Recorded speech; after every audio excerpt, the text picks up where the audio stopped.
Hola mis queridos, ¿cómo estás, mi amo Alicia? Hello my kittens, how are you? My name is Allison, and today we're playing Murder, She Wrote Book 3, A Garden to Die For. This is actually a pretty interesting game. It's actually kind of nostalgia for me because I know I played it like years ago and I was like, oh my gosh, this is something I'm betting is not on YouTube. And then when I got started this channel, I'm like, definitely playing this game. Murder, She Wrote is actually based off a TV show that started in the 80s, and I believe they stopped airing, I can't remember, I think it was 94? They did like 12 seasons. I know that for a fact. Jeez. And there's even a movie as well, and I am so looking forward to watching that, because actually I think there are 4 movies. I need to look that up, because I can't quite remember. What's really cool about this game is not just because they're using the theme music from the show, but they're also using voice-like actors. I mean, it's not the actors themselves from the show, but these voice actors are definitely their voices that are similar to the characters in the show, which I think is a really good idea. That way, people who are familiar with the show aren't judgmental when they play the game. I gotta tell you, those who are obsessive fans to TV shows, they like to ridicule things that are like basically like a remake. And I've learned that the word remake is an insult to the film/show industry. Yikes. So anyway, there are a couple of things that I want to mention before we get into the game. One, this bonus games thing is broken. Well, I mean, you can click on it, but it will take you to a broken link. You can actually check out Legacy Interactive's games. Originally, it was Legacy Games, and since then they've changed their business name. It is Legacy Interactive. You can still look them up. The links are provided in the description box below for how to find them. And not to mention, this game, there are some bloody scenes with each and every book, and with that, I will try my best to censor that out, even though I'm not earning any money off this channel. Shoot, I don't even have enough subscribers to earn money. But still, like, I have no intention of earning money on this channel. This is purely for entertainment and educational purposes, which I am super psyched about. With this game, there's not just bloody scenes. There are a lot of things that can damage your mind psychologically, and there are quite a few topics, situations, interactions, stuff like that within this game that can do that, psychologically damage you.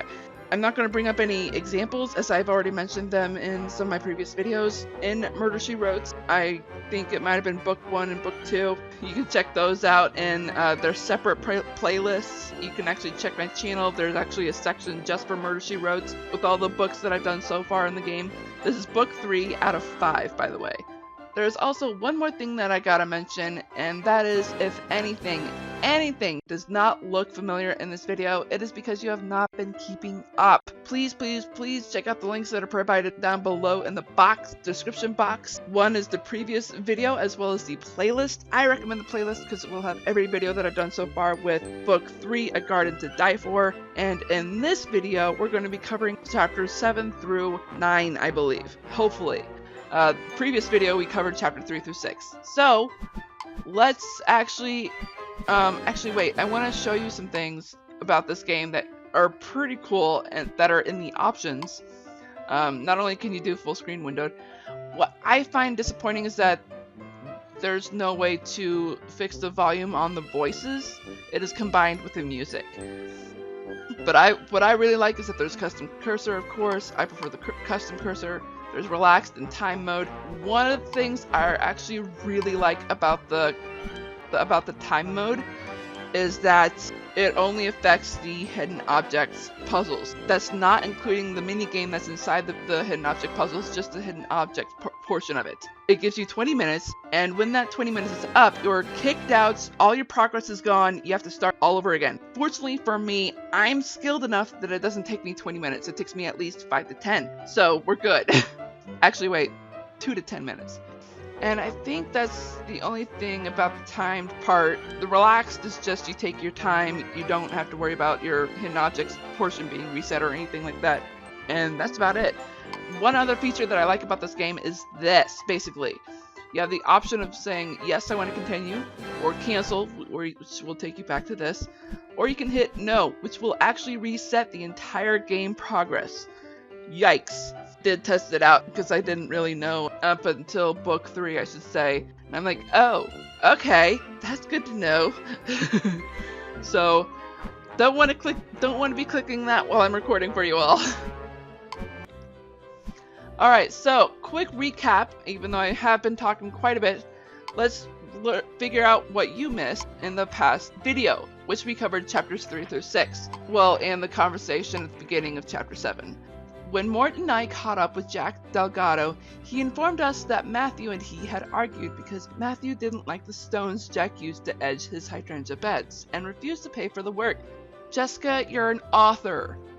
Don't you know anything about run-on sentences? Jack denied killing Matthew, and listed 2 people as Matthew's enemies: Emily, Messy Cats, and Avery Donaldson, wins competition every year. Jack's muddy footprints matched the footprints we found in both Matthew's garden and on Emily's patio. Huh? We found an estimate for Avery Donaldson along with several bags of mulch. Maybe Avery can shed some light on the situation. Chapter 4. Avery Donaldson's garden. The other one was Jack Delgado's garage. Got it. Okay. Avery stated that he and Matthew were rivals. He bore Matthew no ill will. He claimed to have an alibi at the time that Matthew's watch stopped at 11:30 a.m. He was buying mulch at Maine Coast Garden Supply. We located a credit card receipt from the garden store that seemed to confirm what he had said. We also observed several bags of mulch and Avery's first place garden ribbon. Interesting. Chapter 5, Cabot Cove Garden Club. Thomas Pickering estimated that he awarded Matthew second place prize at around 11 a.m. yesterday and assured us that Matthew was very much alive when he left. He didn't seem to think anything of the rivalry between Avery and Matthew, and said that Matthew's conflicts with his paranoid neighbor Emily were a greater source of irritation. While at his office, I saw that Emily's prize-winning roses were featured on the cover of a magazine. A cover of a magazine. Isn't that part of a song? Oh yeah, Billy Joel. Aimed at your average teen. Sorry, love that song too much. Chapter 6, Maine Coast Garden Supply. At Carol's shop, I was able to... There's supposed to be a comma there. At Carol's shop, I was able to examine the merchant's copy of Avery's credit card receipts, which confirmed his alibi, but left me wondering what his special order was. Carol said she'd tried to locate the itemized invoice for us. She'd been very busy and had run clean out of mulch. I also noticed some bottles of pesticide, some garden shears, and some gardening gloves. Interesting. Chapter 7. I met Seth at Matthew's garden, and he informed me that the cause of death was poisoning. We supposed Matthew could have been poisoned with the pesticide he used in his garden, or with some castor beans. Seth confirmed that the time of death was 11:30 a.m. yesterday and plans to run some tests to identify the exact poison that killed Matthew. While I wait for the results, I think I'll go speak with Emily Wiseborough again. See if Jack and Thomas were telling the truth about the intensity of her conflicts with Matthew. And I do believe we found like a whole bunch of photos. It looks like she has been spying on her neighbors a lot. Anyway, castor beans. That's actually what we found in one of the hidden object puzzles, which was crazy. Castor beans is seriously dangerous and should not be eaten. Really should not exist. But they are, I think they're actually illegal to have here in America. I can't quite remember. I'll look it up. Sheriff, take a look at these photos I just found. Looks like Emily made a hobby out of watching the comings and goings of her neighbors. Okay. It appears that her cats have gotten into her collection. There are photos all over. We should see how many others she's got around here. Right. One of the cool things about this game is that with the hidden objects, you actually have to look for... Well, you don't have to, considering with this one, we're just looking for photographs. But you have to look for the missing letters of the keyboard, because after all, Jessica Fletcher is indeed an author, murder mystery author, in fact. And in that time, she preferred using a old-fashioned typewriter, which I do believe, since this show was filmed in the 80s, there were such things as computers. In fact, I was talking to someone earlier this week and learned that electronic computers did exist in the 50s, which I find improbable, which means I need to do research better about electronic computers. Oi. Well, I mean, I knew electronic computers probably existed then, but it wasn't introduced in America until the 80s. At least that's what I found out. I guess that information is wrong. Alright. 6. There's that one. There's that one. Oh, there's that one. I could use the remaining hints. This little thing right here is actually a hint recharge that helps you refill the hint meter here. And only use that when you've already used your hint and you need another one ASAP, because you're like right at the end. Oh, okay, there's another one in that bush. I'm sure Emily would appreciate if I put the photos back in her album where they belong. Actually, I don't think she would. Rearrange the photos so that each photo matches its label. And what's really cool is that if it's correct, it lights up. I think, yeah, that was correct. Okay. That looks like a party.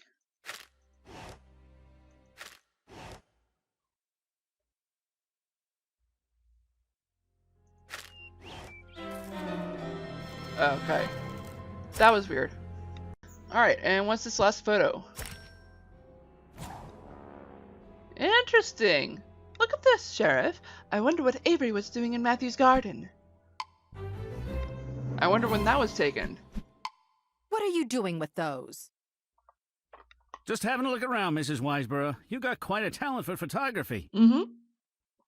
Did you keep tabs on who came and went next door? Maybe I did. It seemed a prudent thing to do. Matthew was always telling lies, always plotting against me. Mm-hmm. What was Avery Donaldson doing in Matthew's garden while Matthew was out? I don't know what he was up to, that Avery. He's probably told you things about me, too. Don't believe them. Okay, ma'am. We were curious, Emily, as to why you showed so little emotion at the news that your next-door neighbor had just been murdered. Well, if you must know, Matthew and I didn't get along particularly well. In fact, we weren't even speaking to each other. Interesting. Thomas Pickering said Matthew was upset because your cats were trespassing in his garden. What? Ha! I'm the one who deserves to be upset. Maybe my cats did roam next door, but Matthew didn't have to introduce a horde of earwigs into my rose garden to get even. What exactly are you accusing me of? This conversation is over. She's a real piece of work. Thomas was right about her paranoia. She probably has good reason. Paranoia or no, she did see Avery next door, and we need to find out what he was doing there. Yeah. Alright, before we get into Avery Donaldson's garden, I actually want to check out what earwigs are, because I'm betting they're probably some sort of, like, parasite plant or something. Alright, this is interesting. Earwigs are actually bugs. And it's funny because I've heard of earwigs before. I just didn't realize that's what they were called. Or I didn't know what they looked like, I should say. And I've definitely seen those kind of bugs before. Not in my place, that's definitely sure. But I mean, just like in gardens generally. And it turns out they're pests and hard to get rid of. Basically, they live everywhere in the world except for Antarctica. From what I learned, they seem to be just like a nuisance. There's no point in them except in gardens, that they are predators of aphids. I don't know what aphids are. I'm just learning all kinds of different things. Anyway. Avery, Emily Weisborough took a picture of you in Matthew O'Neill's garden mere days before he was murdered. What were you doing there? Oh, let's place again. Nothing. I mean, I was there, but I was just trying to find out why Matthew was sneaking around my garden. Really? Matthew was over here without your knowledge? I'm almost certain he was stealing seeds from my tropicals. I found footprints all over the floor of my greenhouse. It was probably a futile effort to copy my success and beat me in the garden competition next year. I see. Speaking of footprints, was Jack Delgado here yesterday morning? As a matter of fact, he was. Now there is someone who could have killed Matthew. Excuse me? What makes you say that? Well, apparently Matthew refused to pay his bill, and Jack was pretty upset over it. Yes, we've heard about that.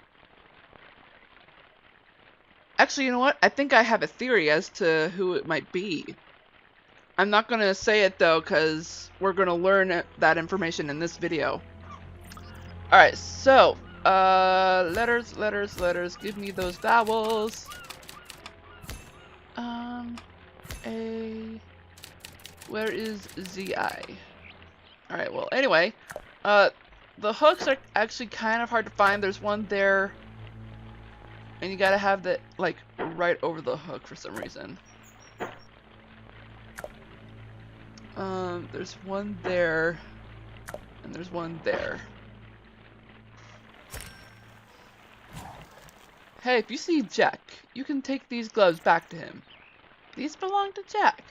Well, they don't belong to me.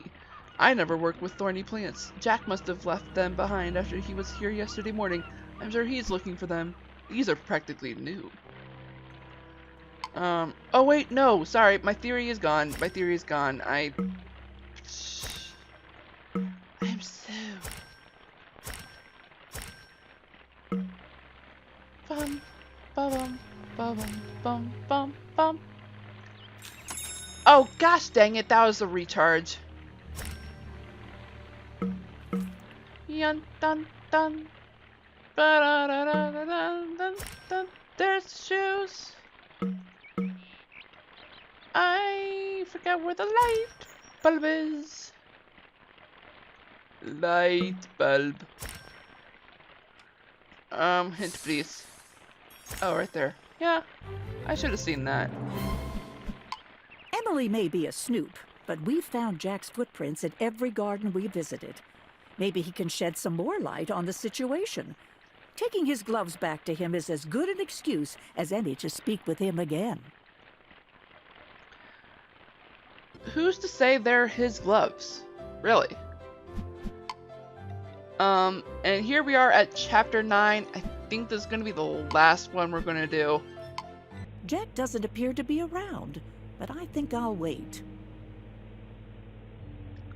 One thing I did forget to mention is that those conversation bits, the scenes, sorry, I probably should mention that do not click on their actual conversation parts. It will fast forward the conversation and you won't know what's going on. It's weird that they have that mechanism in the game when really you just can click skip at the bottom.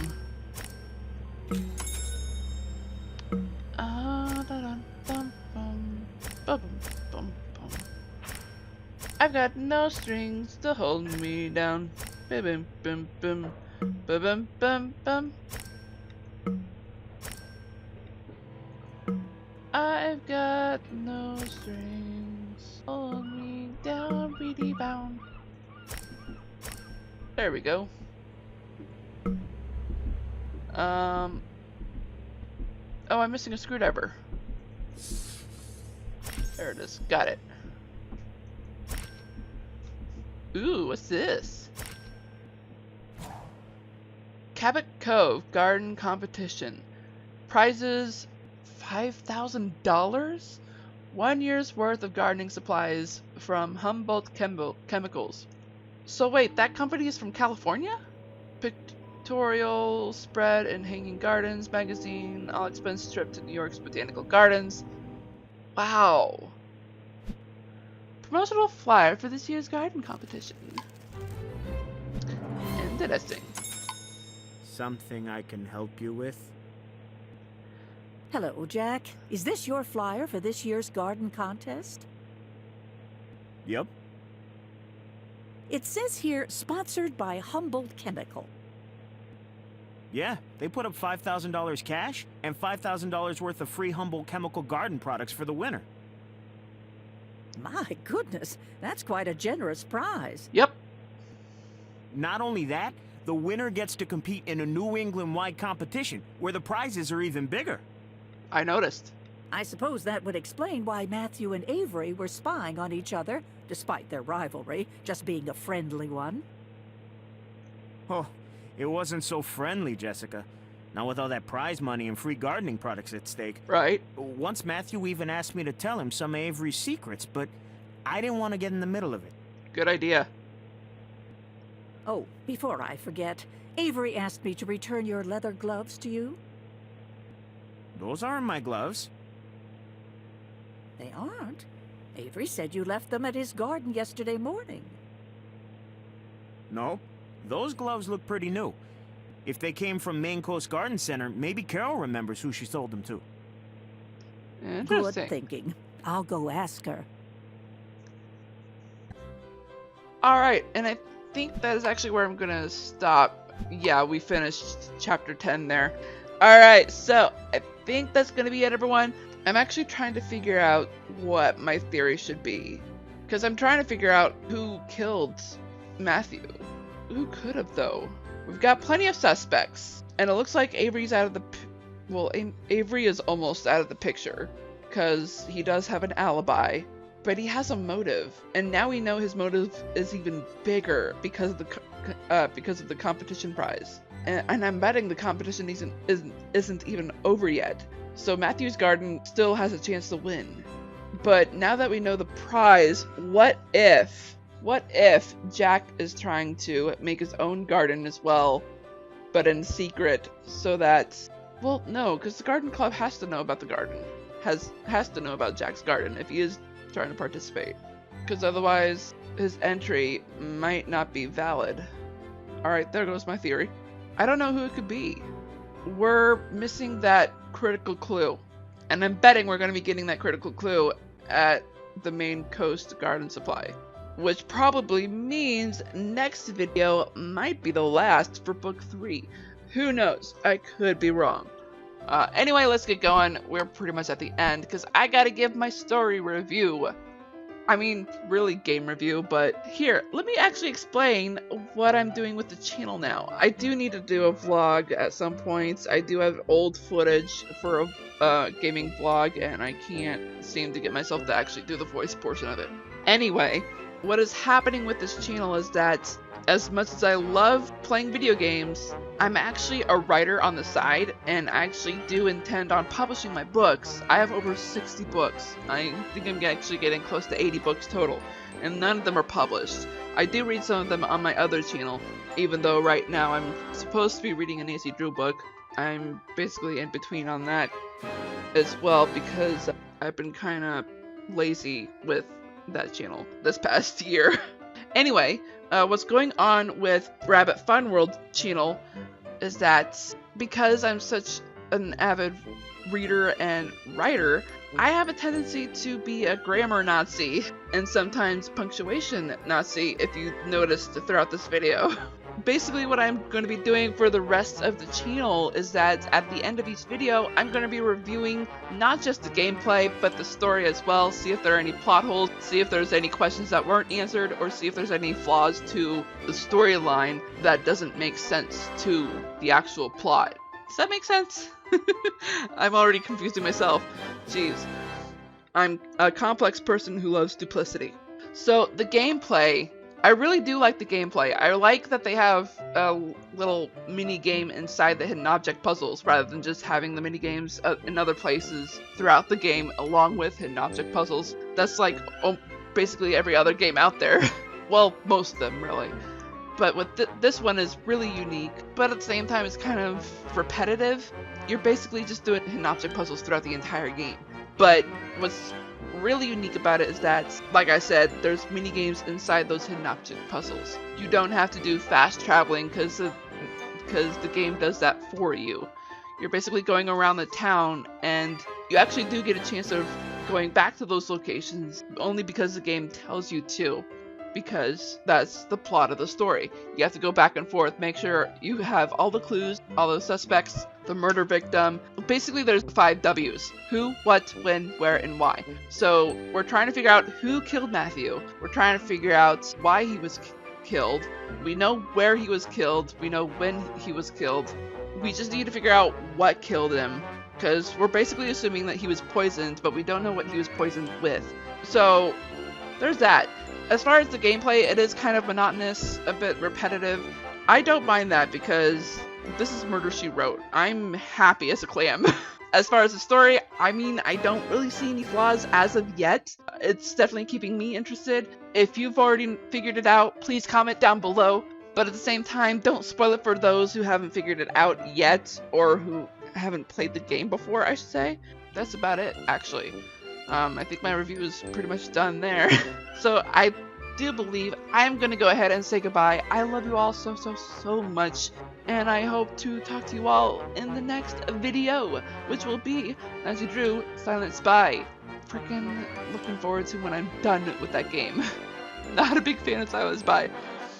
And on that note, I hope you all enjoyed this video. If so, smash that like button like a kitten would. And if you're just now tuning into this channel, go ahead and click that ugly red subscribe button that's beautiful gray, as well as the bell icon right next to it. That'll notify you of all the videos that I do, which are on Tuesdays and Thursdays and Sundays, rarely Fridays. And I hope you all have a great morning, afternoon, evening, or night, wherever you are in the world. I am Sweet Recipe Rabbit Fun World saying goodbye. Stay awesome and stay on YouTube!